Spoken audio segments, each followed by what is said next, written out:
Tonight on Sports Saturday, Alabama attempts to clip the Golden Eagles' wings in the Tide's final non-conference tune-up. And I hug them and love them as much as I can. There's no more quarterback controversy as Blake does it all. We have the highlights.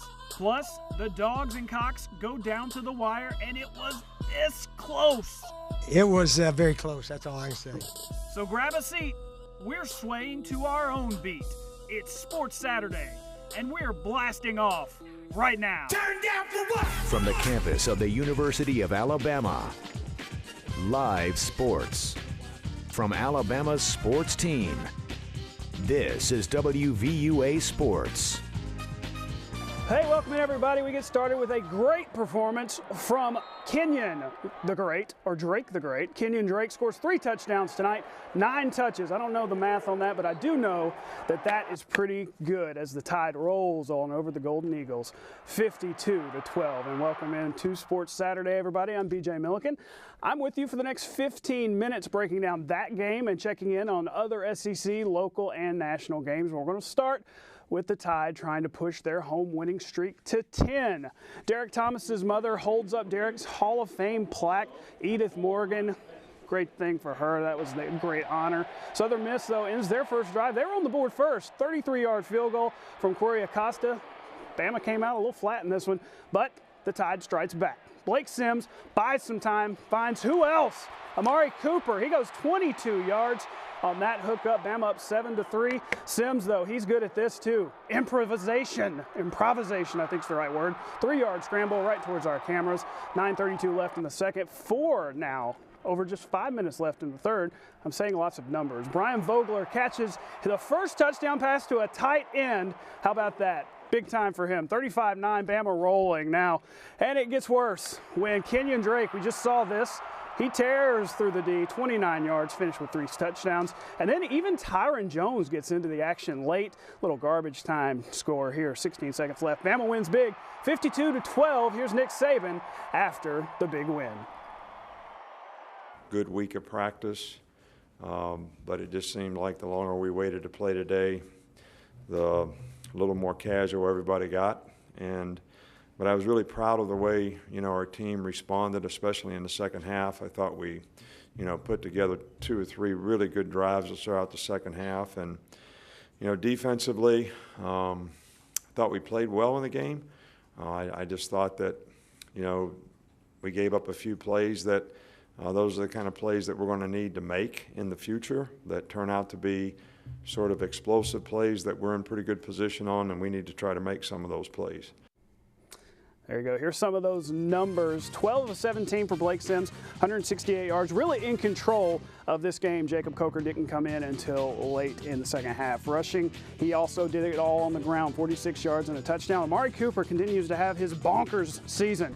8 receptions, 135 yards. And he had that at the beginning of the third quarter, so he kind of slacked off. The offense, 547 big yards and some good balance. Gary Harris and Rodney Orr were over there as well, and they kind of had their own take on this game. Another win for the Crimson Tide, guys.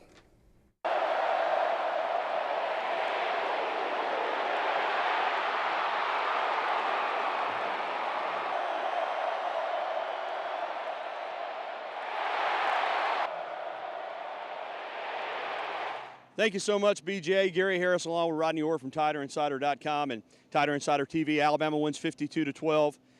Obviously, still some things that Alabama needs to clean up heading into SEC play next week against Florida. But let's start with the good news. 3 games this year, 3 games over 500 yards in total offense, playing 2 quarterbacks. Yep, that's true. And 3 games, and they've haven't given up a touchdown since the first game defensively. On the flip side of that, I know a lot of people, Gary, complaining, looking at TiderInsider.com about the defense tonight. But again, they didn't give up a touchdown. They were 3 of 13 on third down conversion, so they did really well. Coach Saban did say, of course, they've got to tighten up some things in the secondary. They've gotten a little thin with some injuries back at the safety with Jarek Williams out now. Nick Perry had that hit tonight that put him out for the first half of next game. So, again, I think when you look at it, though, offensively, defensively, there are a lot of bright spots. Offensively, Amari Cooper continues to be a beast. I know they want to get some other guys involved in the passing game. Vogler did catch a touchdown.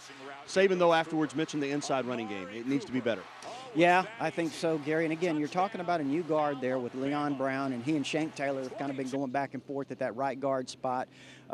You know, so they have had a little bit of trouble running inside. I know that they want to improve that. Coach Saban, as you mentioned, did address that. But I thought tonight, really one thing I saw was when they started pulling the linemen out and they started running to the perimeter, to the outside, those linemen were really getting out there. They had a lot of running space on the outside, so they ran the ball really effectively outside. But again, you know, I know that they love to run it between the tackles. They've got to improve that some. Bama wins at 52-12, 3-0, but next week it's SEC play. Florida comes in here to Bryant-Denny Stadium at 2:30 on Saturday afternoon. For Rodney Orr, I'm Gary Harris. BJ, back to you. Thanks, guys. That'll be a big one for sure. Coming up next, we're going to break down this game a little bit more. The defense came out a little lackluster, but hear what the players have to say about that defensive performance coming up. We're coming back also with a play of the day. It's big-time stuff coming up on Sports Saturday. It's coming up, so stick around. We'll be right back. We are back with our play of the day from Oregon's Marcus Mariota. He is good. And watch him. He's getting around. He's going vertical, as in Superman, as in wow. The Ducks, look at him. Look at him go. Cheerleaders love it too. Big win over Wyoming today. 4 total touchdowns for Super Marcus, as I'm going to call him. Hey, the Alabama defense gave up a 10-play, 59-yard drive to USM on their opening drive of the game, but really tightened up after that.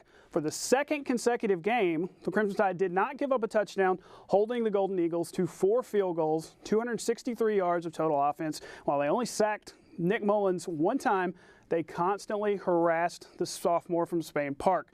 Lineman Davlin Tomlinson told us after a sluggish start, the D really got it together.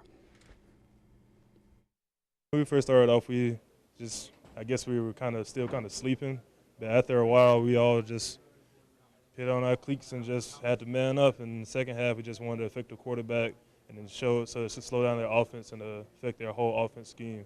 So I think we did that pretty good in the second half. We picked up as the game went on. You definitely want to come and try from the beginning, set the tempo, and I think we picked it up as the game went on, but we got to come out, especially next week, with a good team coming in and set the tempo from the start.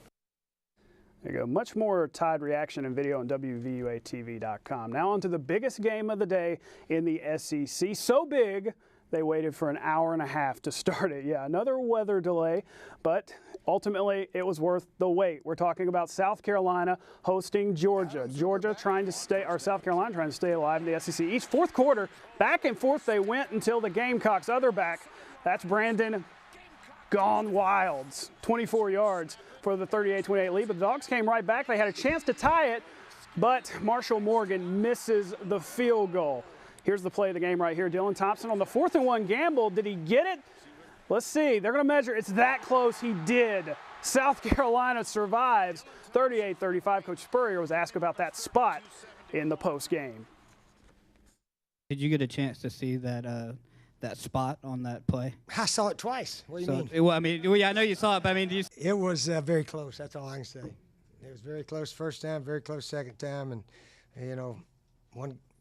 their guys were pointing that way, we were pointing that way, but I think it was leaning on it. Usually, if that nose is leaning on it, they give it to you. There you go. Big win for the Gamecocks. To Lubbock, Arkansas invading Texas Tech. Check out Brandon Allen.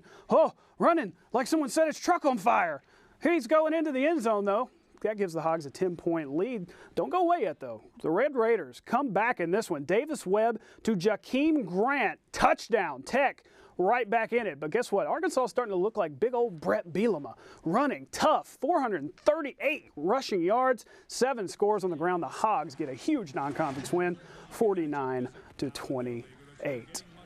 LSU hosting Louisiana Monroe in Death Valley. And check out the tricky play here. Darrell Williams has the ball, but nobody knew it except him. 22 yards for the score. LSU kind of sleptwalk a little in this one, but not Leonard Fournette. The big freshman goes to work in the fourth quarter. Oops, nobody touches him. All the way down the field, 24 yards, no Heisman pose tonight. LSU wins 31-zip. The 20th ranked Missouri Tigers and their quarterback, Matty Mock, hosting UCF. He came in with 8 passing touchdowns in 2 games. Hey, let's do another one. He does a little running, little dancing shoes, scrambling. He's finding Jameer Hunt, 11-yard touchdown. Tight game, though, in this one until the second half. Mizzou Pulling away. Mock's going to find Bud Sasser. What a name. Sassy Pants Sasser. 4 touchdown passes for Mock. Leads the nation in that category. Tigers win big, 38-10. Speaking of winning big, Ole Miss hosting Louisiana Lafayette in Oxford. The Tide will be there in 3 weeks, but it's time for a little game of doctor, as in Dr. Bo. Go to work. Operate. This one to Jalen Walton, 40 yards for the score. Dr. Bo definitely earned his name. He goes for the precision on this one. Into coverage, but Cody Core. Oh, Cody, 4 touchdown passes for Wallace. Rebs win big, 56-15. Let's take a look at that SEC scoreboard. Oklahoma up on Tennessee big late. That's no surprise. Vanderbilt gets a win over UMass. UMass missed a late kick in that one. Mississippi State wins Kentucky and Florida in overtime. Whoa. Don't change that channel, though. Texas A&M up on Rice 21-7 at the half. More Sports Saturday coming up. A couple of state scores to update you on, plus a couple of huge upsets in the top 25 world. Would the Hokies fall a week after an upset of their own? We'll find out coming up. Stay with us. Defender. Oh, Hey, if you missed this morning, this was on CTKO. You missed the beginning of the latest internet fad. It's pro throwing. There I am doing it. Tyrone was nice enough to be on our show this morning. We recreated the famous catch against Southern Miss. It's hashtag pro throwing. So we already caught one fan there doing it. So make sure whatever you do, go ahead and send us your version of pro throwing. We had a lot of fun with that. There were a lot of exciting games in college football today around the country. A couple of big-time upsets in the top 25. And who doesn't like upsets? I do. Shane Carden and East Carolina playing South Carolina close last week. This week, it's Virginia Tech in the crosshairs. The Pirates led all day, but the Hokies will not go down easy at home. Michael Brewer finds Cam Phillips. That ties the ball game up. But oh-ho, ahoy, here come the Pirates. Carden finds Cam worthy of a big-time gain all the way down to the 1, and that sets up, yep, he's pointing to himself. Carden sneaks it in. ECU, oh my, the fans are sad. 28-21, ECU gets the big win, the Fighting Roughins. Louisville and Bobby Petrino going to be facing Virginia on the road. Well, we're going to look at East Carolina celebrating a little bit more. There's Ruffin McNeil right there. There's Bobby. Bobby and the Cardinals, they would take this one late. Up a touchdown, James Quick from Will Garner. That is going to give Louisville a lead. But ho-ho, Virginia, Ian Fry, the kick to win. It's good. They had about 3 minutes left, but they held on. Mike London, a happy camper, 23-21, and look at that. There is never anything better than seeing fans rush the field. Look at them go. That's kind of dangerous, so you don't want to recommend that for everybody. Here's a look at the state scoreboard. UAB with a huge win over Alabama A&M. They had a big crowd at that game, too. Alabama State takes care of Mississippi Valley State. And Troy, oh boy, Troy Trojans. What is wrong with them? Abilene Christian, I thought that was a high school. They're beating Troy in the fourth quarter, 31-28. Faulkner all over Union. And the Miles Golden Bears fall to West Georgia 30-6. One quick update on a high school score from today. This one was postponed from yesterday. Hillcrest 29, Selma 26 on that one. There you go. And you see the scores if you didn't catch them just a second ago. We've got a lot more good stuff that we're going to throw up on WVUATV.com, so make sure that you catch that. We're going to also have a lot of good stuff coming up on Tuesday night on Tider Insider TV with Rodney Orr and Gary Harris. We're going to recap the Southern Miss game and look ahead to the big one next week here at Bryant-Denny against Florida. Thanks for watching, everybody. We're going to leave you with some scenes from today's game against Southern Miss. So we'll see you next time. Good night.